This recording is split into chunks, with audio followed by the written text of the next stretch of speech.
Assalamualaikum warahmatullahi wabarakatuh. Alhamdulillah, Alhamdulillah wassalatu wassalamu ala Rasulillah wa ala alihi wa sahbihi wa mawalah amma ba'd.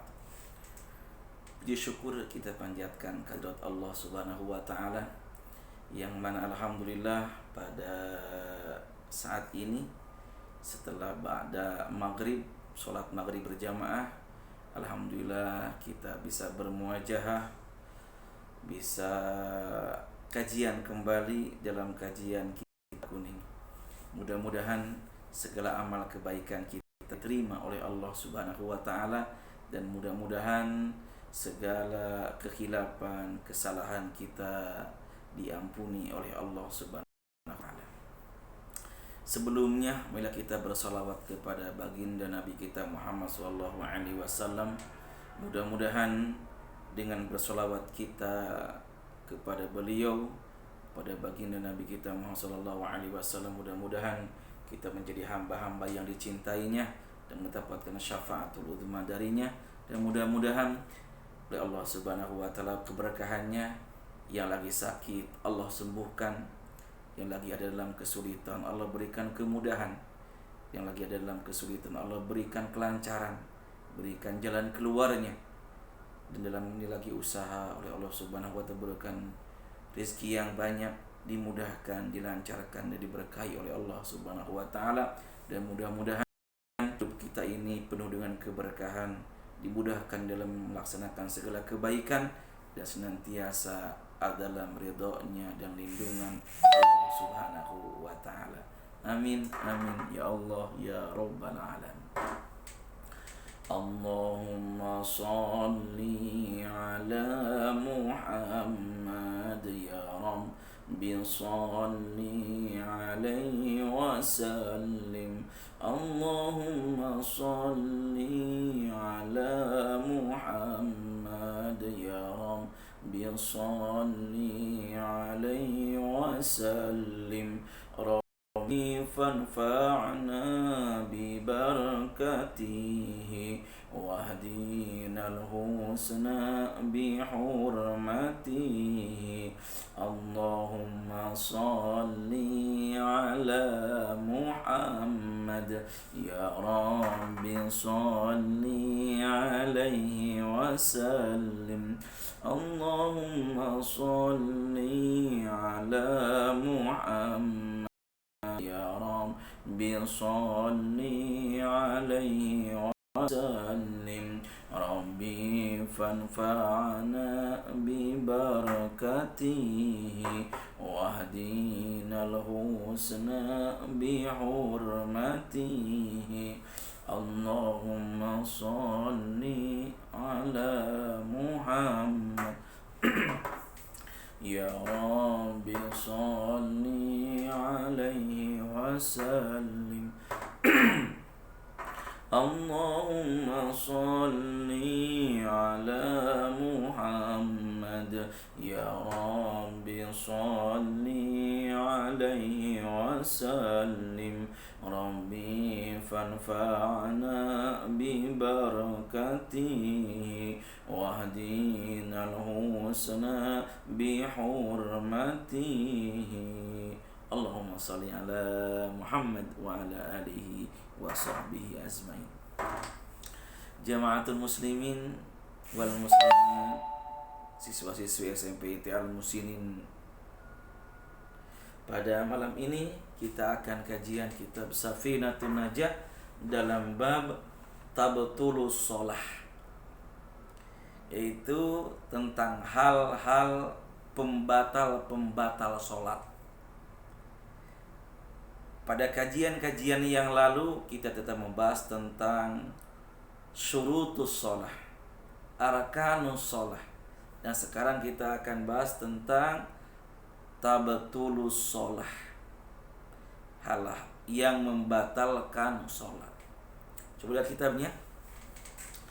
Faslun, ini pasal tabtulus sholatu, pembatal-pembatal sholat, bi arba'a asyarata haslatan, yaitu ada 14 bagian. Jadi dalam kitab Safinatun Najah ini, adalah musonif menerangkan ada 14 hal pembatal sholat. Kenapa kita harus tahu pembatal sholat? Supaya sholat kita sah, diterima sesuai dengan syariat dari Allah Subhanahu wa Ta'ala. Yang pertama, bil hadasi,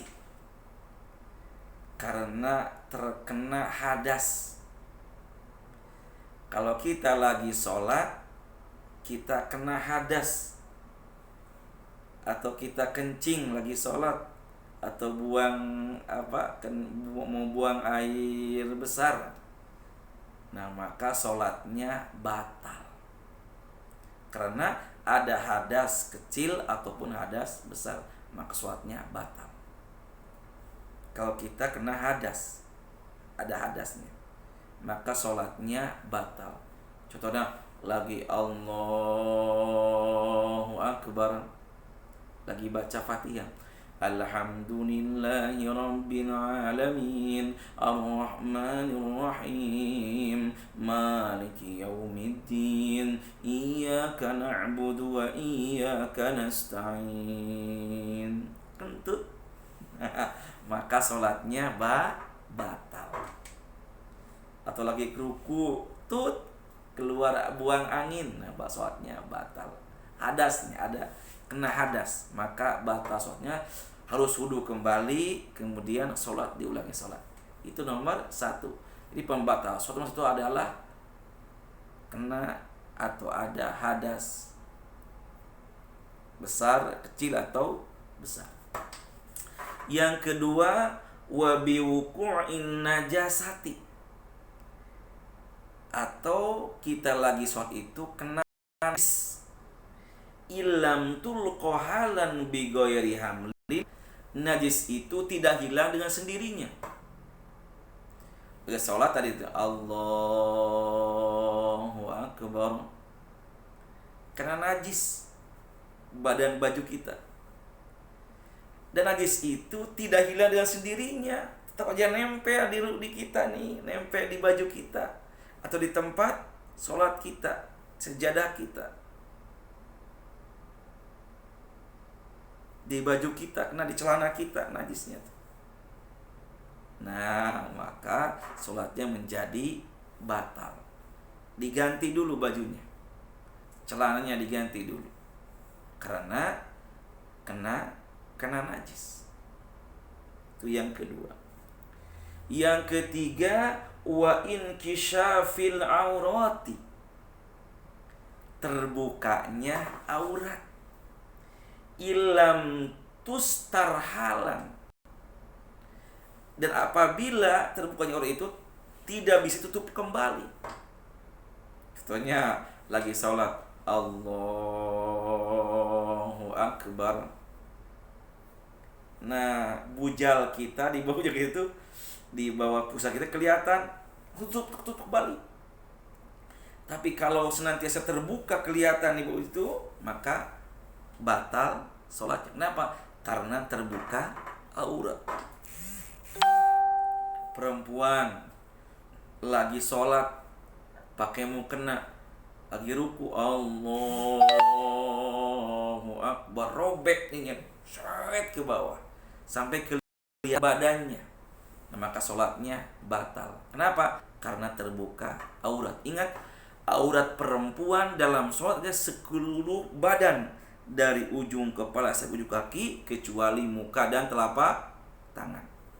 Kalau aurat laki-laki dari lutut sampai ke atas pusarnya.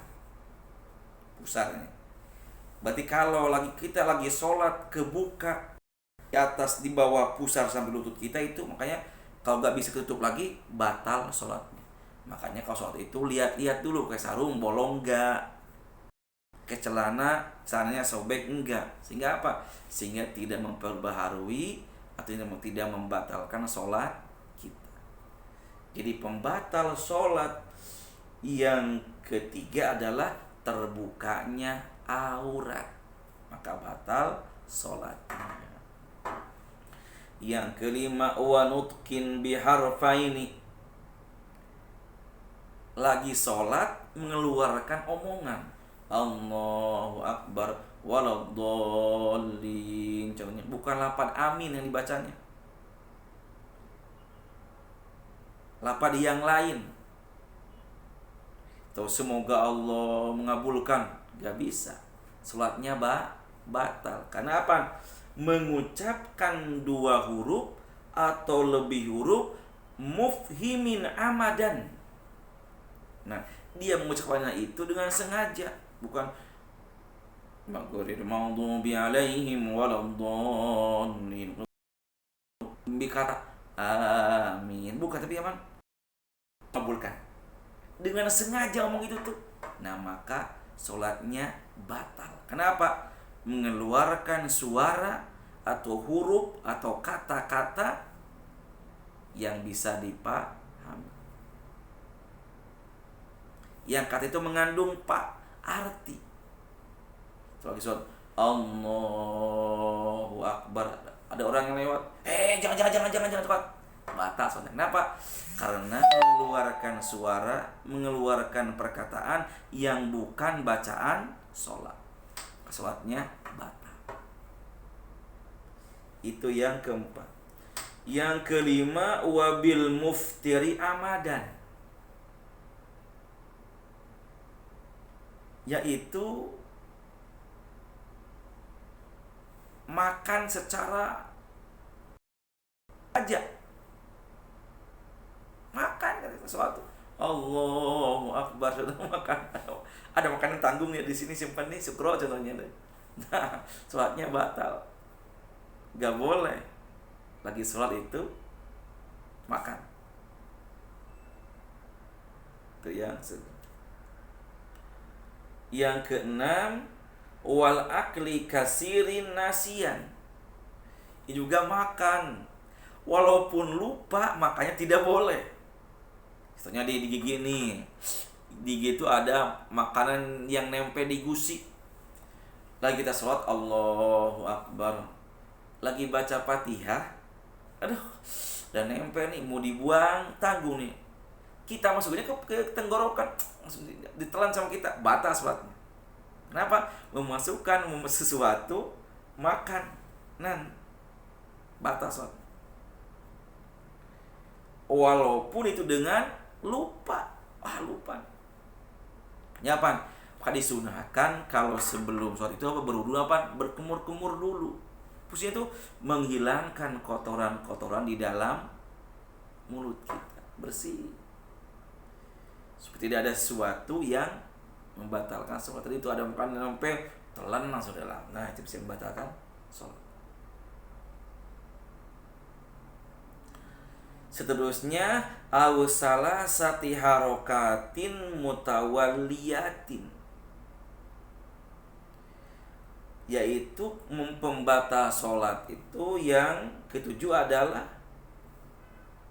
bergerak lebih dari 3 kali mutawaliyatin, yang terus-terus bergerak terus, banyak gerakan Allahu Akbar, gopok, geser ke sana, geser sini, geser sana, geser sini, itu gerakan lebih dari 3 kali. Nah, dalam madzhab Imam Syafi'i itu bisa membatalkan sholat. Kenapa? Karena banyak geraknya bukan gerakan sholat, gerakan di luar sholat.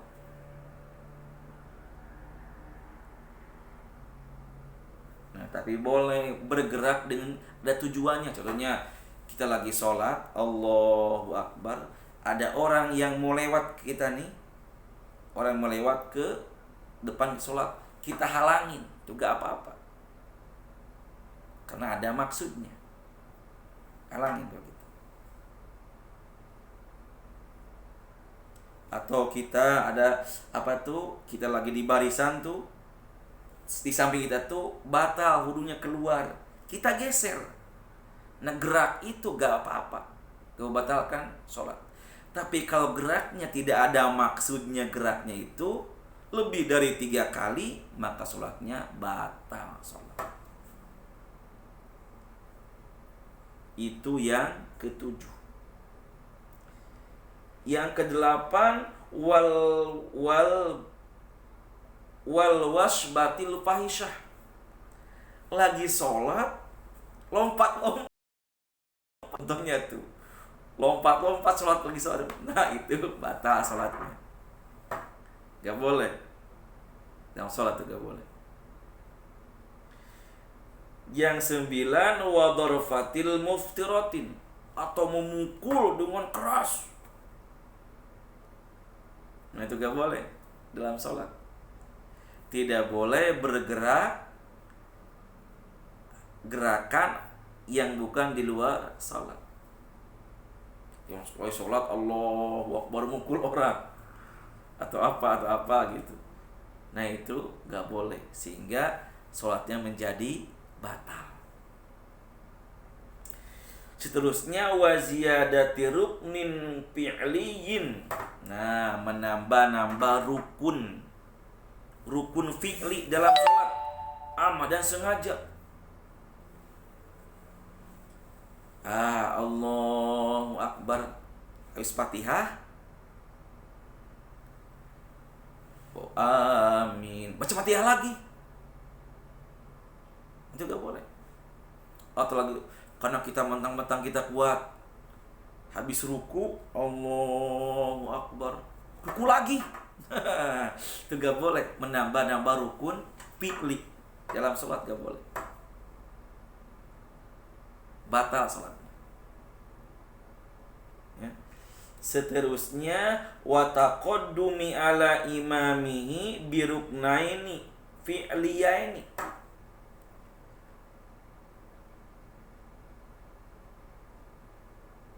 Yang seterusnya ialah wataqaddumin ala imam, mendahului imam.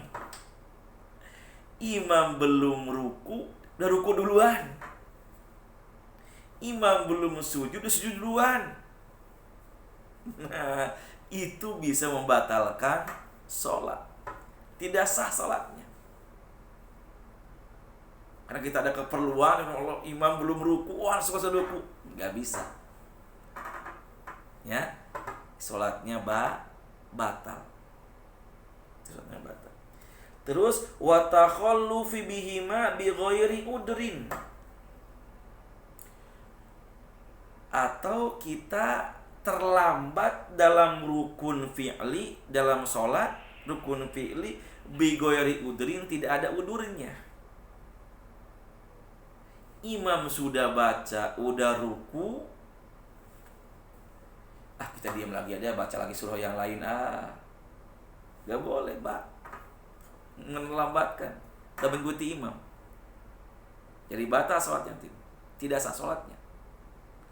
Atau imam lagi sujud, imam sudah sujud, kita masih di atas kayaknya, pelawat tenang bela, habis ruku tuh tenang aja, diam dulu, baca-bacaan yang kita panjang, bisa panjang, pada imam udah sujud, tidak boleh. Sholatnya bisa batal sholatnya. Kenapa? Tidak mengikuti imam, takhalluf bihima bi ghairi udrin, terlambat mengikuti imam dengan tidak ada udurnya. Itu. Yang ke 14, waniyati qat'in sholati. Di tengah-tengah sholat, kita mau mufaraqah sholat, mau meninggalkan sholat, kita mengudahan sholatnya nih. Wa ta'liqi qat'iha bisya'in wa taraddudin fi qat'iha. Kita udah selesai dulu kitanya sholatnya, niatin sholatnya, sehingga menjadikan itu kita nih ragu mati nih, terusin jangan ya, terusin yang sholat kita nih, terusin jangan. Itu bisa membatalkan sholat.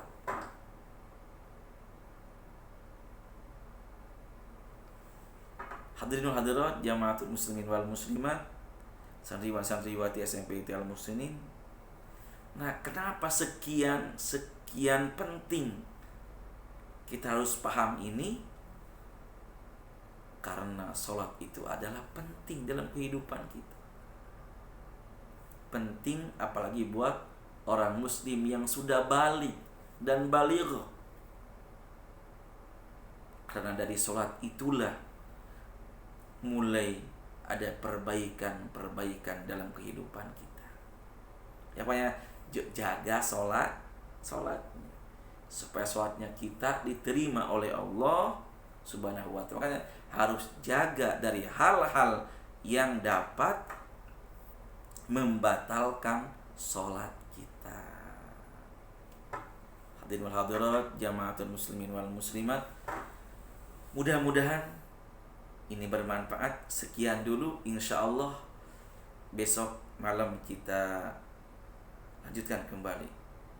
Wabillahi taufiq wal hidayah. Wassalamualaikum warahmatullahi wabarakatuh.